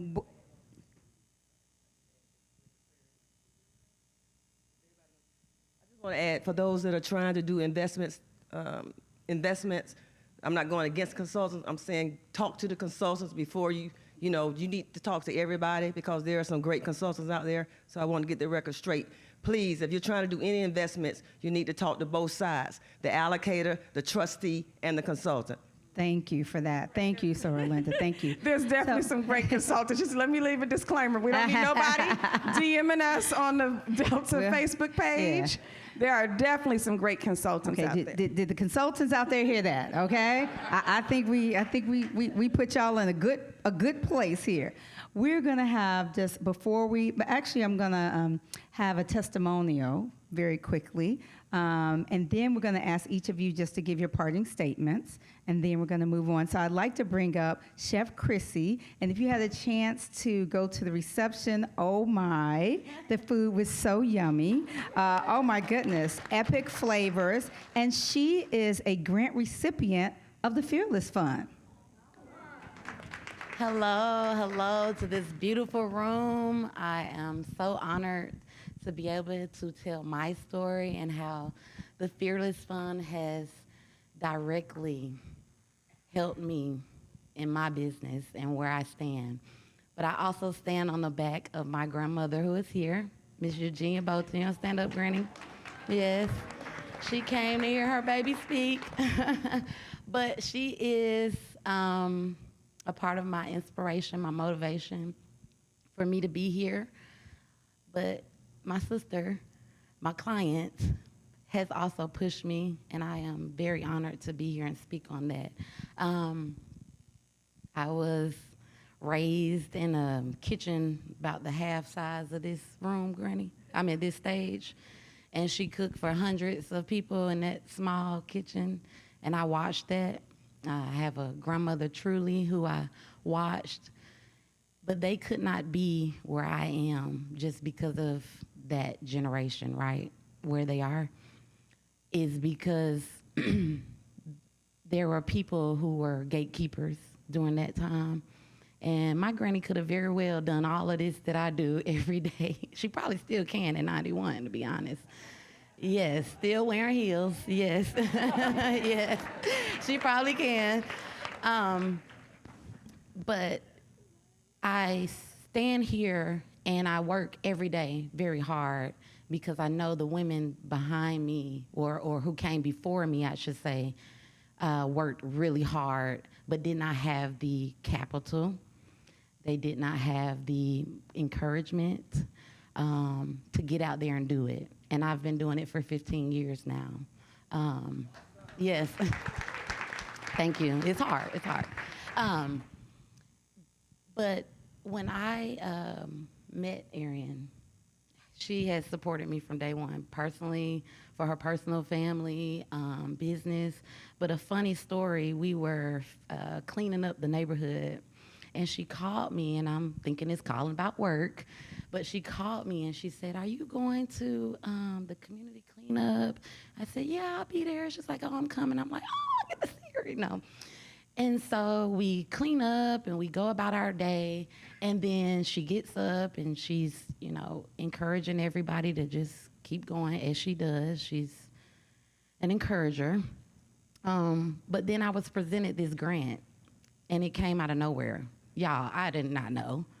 I mean, she could have easily called me and told me, but she presented it in such a way of, hey, you got this, and here's a little bit to keep going, right? And it did. It allowed me to open the doors of my restaurant at the time. And without Fearless Fund, I probably would not have kept going. And not only because of the money, but because of who she is and the things that she said to me constantly. You got this, keep going. And I want to turn around and tell you, you got this, keep going. You got it. If there's anybody who can do this, they got the right one, baby. And I know because she's graceful, but she's strong. And this is some work. And you know I'm here with the food too. But I encourage everybody to stand with us in this fight. From day one, I think my mouth dropped too, like, what? We doing what? But there are a lot of us, Black women, who just need that push. We need the financial backing to keep doing what we do. Like I mentioned, my grandmother, who probably could have ran a catering company herself, but she wasn't in that position to do, right? But now I am, and I stand strong on that. And I don't really get deterred by who's stopping Black women. It's okay to be scared of what we can do, because, I mean, we do it. Right? We've been doing it for a long time without the credit. But thank you. I absolutely love you. And you know I'm here. You know it. Thank you all. And it's charcuterie out there. Don't forget, charcuterie. Thank you. Let's give Charmaine. Yes, let's give Chrissy a round of applause. You mind if I speak? Oh, yes, please. I was like, where did that come from? Yes, yes. I have to do like my Sora here that gave a disclaimer. Disclaimer. I've never picked not one of our grant recipients. Disclaimer, yes. Yes, so two things. We have two businesses. And I was gonna do it in my closing statements to explain where we're at in the court case though, but I guess I'll just do it right now. We have two businesses. We have our foundation. Our foundation allocates grants, and our foundation runs education programs. We have our investment vehicle, which is SEC regulated. Our investment vehicle makes investments. So when we were talking about like the 7-figure checks into Black women, 7-figure checks even into brown women, we do that out of our investment vehicle. We have helped probably thousands, oh gosh, we educate over 1,000 women of color through our education programs every year. We allocate 500 plus grants a year through our foundation, but our fund is the investment, the for-profit vehicle. Both are actually in the court case. So often, because we do so many people, there are people who I know that end up being recipients. Even when I mentioned before, you talked about Slutty Vegan and Lip Bar. Yes. I pledged Melissa. I was not in the room when she presented. Just to keep it honest. I was like, oh shoot, she's coming up for investment. I said she's coming up for some millions. I was out the whole time. Her deal went up. Sometimes it fell out. Then it went up, down. And I was just like, oh, I don't know if this is going to happen. It wasn't to the very end where I even found out. But as far as the foundation is concerned, I don't work in that business day to day, nor do I sit on the grant committee. I find out afterwards who has been awarded the grants. So anytime it's somebody I know, I'm like, oh my gosh, I'm all excited. But yes, the testimony is beautiful. Court case, they filed 3 things against us. The first thing they filed was a temporary restraining order. They wanted us to shut down by August 17th, 2023. We've got the TRO withdrawn. I thought temporary restraining orders were for people, not businesses. The attorneys here could tell you much better about that than me. I said, well, that's what you put on like when you got a stalker. Like, what is this? They wanted us shut down before our Atlanta summit that takes place at the Atlanta Symphony Hall, our VC summit that has over 2,000 people. I said, oh my God.